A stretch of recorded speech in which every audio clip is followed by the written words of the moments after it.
galera, sejam bem-vindos de volta para mais um episódio de First Down. E também sejam bem-vindos para o penúltimo vídeo das nossas previsões. Pois é, tá acabando. Hoje a gente vai falar da AFC North. Então, vamos que vamos. Vamos começar falando dos Cleveland Browns. E se você estava curioso para saber que time da NFL que eu torço, chegou a hora! Eu gosto de sofrer! Pois é, eu sou torcedor dos Cleveland Browns. Fazer o quê? Eu moro em Ohio, me fizeram assistir e eu acabei gostando. Eu gosto de uma história de azarão. E eu ainda acredito que eles vão ganhar o Super Bowl antes de eu sair de lá. Mentira. Pois é. Eles não são muito bons. Ano passado tiveram um recorde de 3 vitórias e 13 derrotas. Foram o segundo pior time da NFL. Então vamos analisar o que aconteceu ano passado e o que eles podem melhorar para essa temporada. Um grande problema que Cleveland teve foi a falta de consistência na posição de quarterback. Eles tiveram 3 jogadores diferentes durante o ano. E claro que isso traz muitos problemas para um time. Por exemplo, pensa que você é um wide receiver. O lançamento de cada quarterback é diferente e a maneira que eles realizam as jogadas também. Então você sendo wide receiver tem que se acostumar a cada jogador diferente cada fim de semana. É impossível um time assim ser regular. A linha ofensiva também é fraca. Todos esses 3 quarterbacks juntos foram sacados 53 vezes na temporada. Além disso, o Isaiah Crowell, running back com mais jardas, não alcançou nem 800. Com 278 pontos, o ataque de Cleveland foi o terceiro pior da NFL inteira. E a defesa, que normalmente é bem razoável, também foi muito mal. Acabou levando 432 pontos. Pra ser justo, eles têm um cornerback muito bom chamado Joe Hayden, mas ele se machucou. Ele teve uma concussão e perdeu grande parte da temporada. Outro problema do time foi a falta de responsabilidade do quarterback que chegou lá para ser a estrela. Ele saiu do college como grande promessa e acabou decepcionando demais. Não só pelo que fazia em campo, mas principalmente pelo que fazia fora dele. Johnny Manziel era sempre visto em festas no dia anterior a jogos. Ele ficava postando foto no Instagram bebendo, com amigos, saindo pra balada. E isso, claro, para um jogador profissional de futebol americano, é inaceitável. Isso acabava criando um clima bem ruim entre os jogadores, porque eles não sabiam se o Johnny Manziel ia ter maturidade bastante para liderar o time durante a temporada. Olha, eu posso fazer um vídeo inteiro falando só sobre os Cleveland Browns e o que o time tem que fazer para melhorar, porque eu acompanhei de perto e eles têm muita coisa errada. Mas por enquanto eu só digo que eu acho que eles vão ser bem melhores na temporada do ano que vem. Sim, eu tô sendo um pouco otimista, mas eu acho que é verdade. Por 2 razões. A primeira é a contratação do quarterback Robert Griffin III durante a off-season. Ele é um jogador também bastante novo, mas com um pouco mais de experiência. Na verdade, o ano dele como calouro da NFL, que ele jogou no Washington Wizards, ele foi muito bem, mas acabou se perdendo nos anos seguintes. Então, eu tô acreditando, como um bom torcedor de Cleveland, que ele vai achar essa boa forma de novo e ajudar um time que não foi muito bem a melhorar. E a segunda foi a escolha do Corey Coleman, wide receiver de Baylor University, no draft desse ano. Ele é um jogador de muito talento e pode ajudar o outro bom wide receiver do time, Josh Gordon, a montar um ataque bem melhor. Eu vou dar aos Browns um recorde de 7 vitórias e 9 derrotas. Obviamente, eles ainda vão ficar fora dos playoffs, mas eu acredito que eles vão melhorar bastante.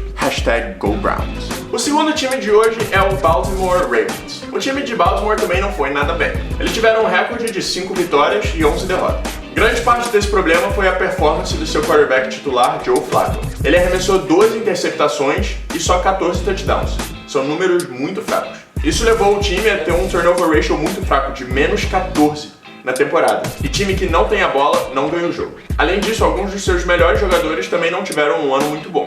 Justin Forsett, por exemplo, um ótimo running back, não alcançou nem 700 jardas no ano e só conseguiu fazer 2 touchdowns. Eles também têm 2 bons wide receivers. Kamar Aiken, que conseguiu quase 1000 jardas aéreas, e o veterano Steve Smith com quase 700. Mas para ser justo, o Steve Smith, que já é bem mais velho, se machucou durante a temporada e acabou não jogando todos os jogos. A defesa dos Ravens também foi bem fraca, cedendo 401 pontos, então eles também têm que melhorar bastante na temporada do ano que vem. Não vejo mudanças grandes o bastante no time de Baltimore para fazer eles melhorarem no ano que vem.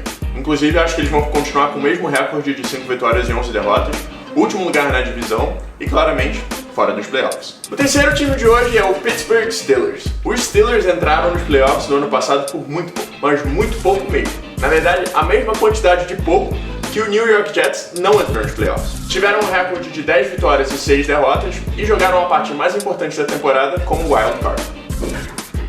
Eles têm um ataque bem sinistro. Não demonstraram isso na temporada do ano passado, mas no papel ele é sinistro. E não demonstraram por motivos justos, a gente vai falar deles agora. O quarterback deles, Ben Roethlisberger, já tem muitos anos de NFL e esse cara sabe o que faz com a bola. Ele conduz uma campanha de ataque como poucos, mas ele se machucou na última temporada e o time teve que jogar com o segundo e até terceiro quarterback em alguns jogos. Além disso, eles têm um running back talentosíssimo, talvez o melhor running back da NFL, que se chama Le'Veon Bell.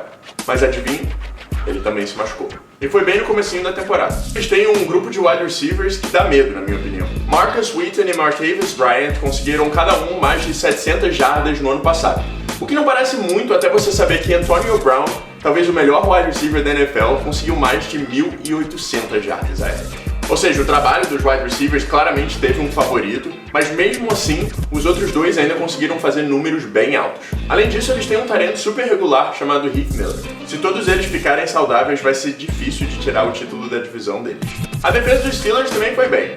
Cederam só 319 pontos na temporada do ano passado, e está abaixo da média. Não vejo por que não continuariam bem na temporada do ano que vem. Bom, eu vou dar aos Steelers um recorde de 11 vitórias e 5 derrotas e o título da divisão, o que claramente leva eles aos playoffs. E o último time de hoje, o último time da AFC North, é o Cincinnati Bengals. O outro time de Ohio teve uma temporada regular de altíssimo nível. Conseguiram um recorde de 12 vitórias e 4 derrotas e o título da divisão. O principal responsável por isso não foi só um jogador, e sim uma unidade. A defesa dos Bengals cedeu apenas 279 pontos, fazendo deles a segunda melhor defesa da NFL inteira, ficando só atrás dos Seahawks. E além de uma boa defesa, eles tiveram um ataque que também foi eficiente, com 419 pontos. A melhor prova de como essas duas unidades funcionaram muito bem é o turnover ratio, que no caso deles foi de mais 11. O bom quarterback Andy Dalton, que levou o time aos playoffs, acabou se machucando e não podendo jogar a parte mais importante da temporada. E isso foi uma das grandes razões do porquê o time foi eliminado logo no primeiro round. Além disso, o time também conta com um bom wide receiver, A.J. Green, que recebeu para quase 1.300 jardas, e também um bom tight end, que se chama Tyler Eifert, que recebeu para 13 touchdowns durante a temporada. Foi o jogador de Cincinnati com mais recepções para touchdowns. Para a temporada do ano que vem, eu acho que basta o time simplesmente se manter saudável. Com isso, eu acho que eles chegam aos playoffs, só que como wildcard. Eu vou dar eles um recorde de 10 vitórias e 6 derrotas, e pra mim, eles estão dentro dos playoffs. E por hoje é isso. A gente termina aqui a nossa AFC North e partimos já semana que vem para a última divisão das nossas previsões. Se você curtiu o vídeo, deixa um like aqui embaixo, não esquece de se inscrever e, claro, me segue em todas essas redes sociais. Eu espero você aqui semana que vem para falar da AFC West e para terminar a nossa minissérie de previsões. Um grande abraço e até lá. Valeu!